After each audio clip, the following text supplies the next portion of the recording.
Are you feeling lost after a toxic relationship? Like, no matter how free you are, you're still carrying the weight of their words and manipulation. I want you to know you're not alone. I was there too. And this isn't the end of your story. In this video, I'm going to walk you through 3 powerful steps that I use to heal, reclaim my power, rebuild my self worth, and most importantly, you're going to start loving yourself again. Stay with me until the end because I'm also going to share one of my clients' stories, how she went from feeling broken to becoming the hero of her own story. And you can too. Hey guys, before we dive in, I just want to take a moment to thank you for watching. Whether you're new here or returning, I see you and I am so proud of you for showing up for yourself today. Watching this video means you're taking powerful steps toward healing, and that deserves to be celebrated. Make sure to hit like if this message resonates with you, and let's get into it. All right, step number 1, acknowledge the damage. The first and most courageous step to reclaiming your power is acknowledging the damage narcissistic abuse has done to your self-worth. This isn't about blaming yourself. It's about recognizing the emotional scars left behind by manipulation, gaslighting, and constant invalidation. You might still hear their voice echoing in your mind, whispering lies like, "You're not enough. You're too much. You'll never be loved without me." But here's the truth. You are enough, and you've always been enough. The fact that you're standing here today, ready to heal and grow, speaks volumes about your resilience and inner strength. As trauma expert Dr. Judith Herman once said, the first principle of recovery is the empowerment of the survivor. She must be the author and arbiter of her own recovery. This quote is so powerful because it reminds us that healing isn't something someone else can do for you. It's a journey you lead for yourself. Support from friends, therapists, coaches, they will guide you. But ultimately, you hold the pen to your own story. When you've been trapped in a cycle of narcissistic abuse, it often feels like your sense of control has been stolen. Every decision, every emotion, and every ounce of self-worth has been manipulated to serve someone else's agenda. But here's the truth. Your healing begins the moment you decide to reclaim that control. Give me a control in the comments if you are feeling this. Empowerment starts with small, conscious choices. Choosing to acknowledge the hurt without judgment. Choosing to set boundaries that produce your peace. Choosing to believe that your voice matters, even if it was silenced before. When you become the author of your own journey, you no longer let the past define your future. Instead, you're writing a new chapter, one where you are powerful, worthy, and free. This step is all about taking back your voice, rewriting your narrative, and standing tall in the knowledge that you are not a victim of your own story. You are the hero of it. If you like what I'm wearing today, I got it from Amazon, cute little earrings, necklace. I don't know. I just feel like my wardrobe has definitely gone from black. That was definitely what I wore with the narcissist. And I'm just feeling like more full of life, more colorful, more like, let's get glammed up and be pretty, okay? Love yourself. So just a little side note so you guys know who you're dealing with here. All right. Acknowledging the damage is not a weakness. It's the foundation of your empowerment. This is where you take back control of your story and begin rewriting in your own terms. So are you ready to own your power and start healing? Keep watching and let's walk this journey together. Because now we're going to get into step 2. Step 2 is the power of mirror work. Oh my gosh, this has been such a big piece of my healing journey. Let's dive into the most transformative tools that I've used in my own healing journey and one that has helped so many of my clients regain their confidence: mirror work. It may sound simple, but believe me, it's incredibly powerful. After a toxic relationship, especially one with a narcissist, your mind and heart often filled with negative beliefs about yourself. You've been told you're not good enough, that you don't matter, or you're unworthy of love. This practice helps you reclaim your power by rewiring your mind one loving affirmation at a time. Here's how we get started. Number one, find a quiet moment each day. It's important to make this a consistent practice. So try to carve out some time every single day to show up for yourself. It could be in the morning when you wake up or before bed. No matter what, the goal is to show up and make it a habit. So what's step two? Look at yourself in the mirror. At first, this might feel awkward, and it will. It's especially uncomfortable if you've gone through emotional abuse. But I want you to really look at yourself directly into your eyes. It's time to reconnect with the person who you truly are.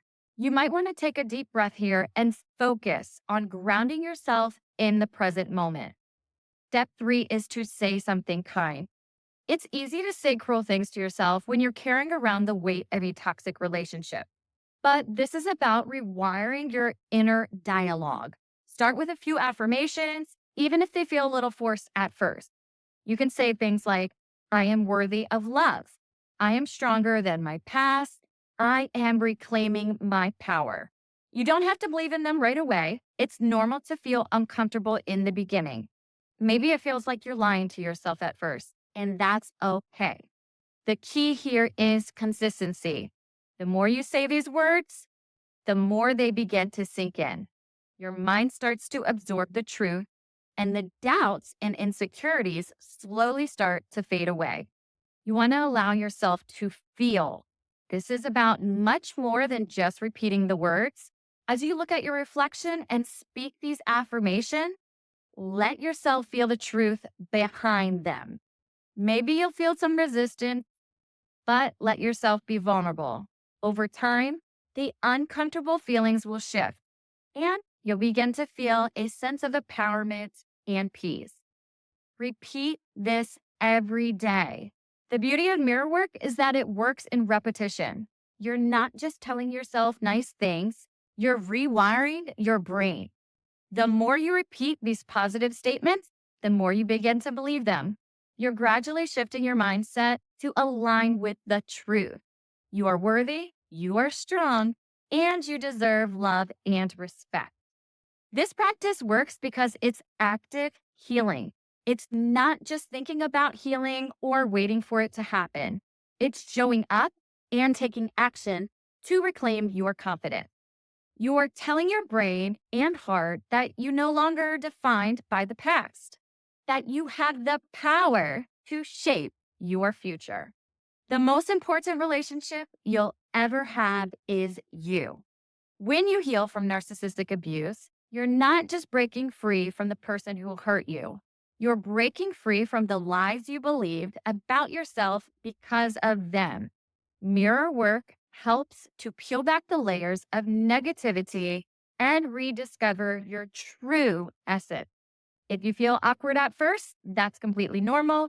You're challenging years of toxic conditioning, and that discomfort means you're on the right path. Just show up for yourself, and eventually, those affirmations will sink right in. You'll begin to see the truth about yourself, and it changes everything. Remember, healing is not linear, but each step you take, even the small one, will bring you closer to the woman you have always been meant to be. Strong, confident, and worthy of love. You've got this.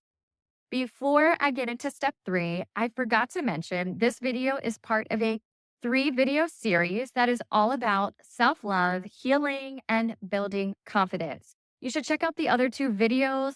One of them is mirror work for healing after narcissistic abuse. So I get deeper into mirror work. And the 3rd video is break free from narcissistic trauma, 3 healing exercises for your heart. I'll put links in the description below. And if you're loving this content, I actually have a free 5-day boot camp where we dig even deeper in this subject. Please do something for yourself today. Take action and get into that boot camp because we are seeing major transformation there. And I want you there too. All right, let's get into step 3, setting boundaries with love. The third step is all about setting boundaries, not with anger, but with love for yourself. Boundaries are not about just shutting people out, they're about protecting your energy and healing space. They are a declaration that your well being matters.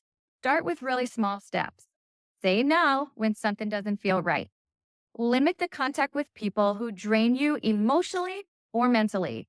And then surround yourself with those who uplift you and respect your growth. Take Daphne's journey, for example. When she first came to me, she felt trapped in trauma bond, terrified of setting boundaries, and terrified that setting boundaries would leave her isolated and alone. She was conditioned to believe that saying no meant rejection or abandonment, a fear that is deeply rooted in her past experiences. But together, we worked on redefining what boundaries meant. It's an act of self love rather than rejection. She started small, limiting late night calls from her ex, saying no to family obligations that drained her, and carving out time for self care without the guilt. The transformation was profound. Rather than losing everyone around her, she discovered her true supporters, those who respected her boundaries and celebrated her growth. Today, Daphne isn't just surviving, she's thriving. She launched her own business, built meaningful and healthy friendships, and created a nurturing relationship with herself. Most importantly, she no longer feels guilty for prioritizing her peace. That's the real power of setting boundaries with love. You don't lose people, you gain freedom, clarity, and a support system that honors your self worth. I won't get into too many more details about setting boundaries because I have a full video on that and it dives deeper into setting boundaries, especially after healing from a toxic relationship. I'll leave it in the link below. I'll put a card up here for you to just click on. If Daphne's story inspires you and you're craving a space where you're supported by women who truly get it, I invite you to check out my women support group. It's not just Daphne who is making breakthroughs. Other women in our group are transforming their lives too. Jessica is finally setting firm boundaries with her ex. Maria built financial independence, paying off $10,000 in debt. Elena rediscovered her self worth after going from self doubt to launching a podcast that empowers other survivors to share their stories. If you're ready to experience wins like these, drop a comment below and join the Women Supportive Group. Before you go, I want to hear from you. What's one boundary you're ready to set for yourself this week? Drop it in the comments. I'd love to cheer you on. Thank you so much for watching this video. Just by being here, you've already taken a powerful step towards healing, and I'm genuinely proud of you for that. If this video helped you, don't forget to like, subscribe, and hit that bell so you are notified for my future videos. And if you know a friend who is struggling, please share this with them to help them along their journey. You are worthy of love, of joy, and a life full of peace. Until next time, stay strong, stay empowered, and keep shining. Love you so much. Many blessings. Bye-bye.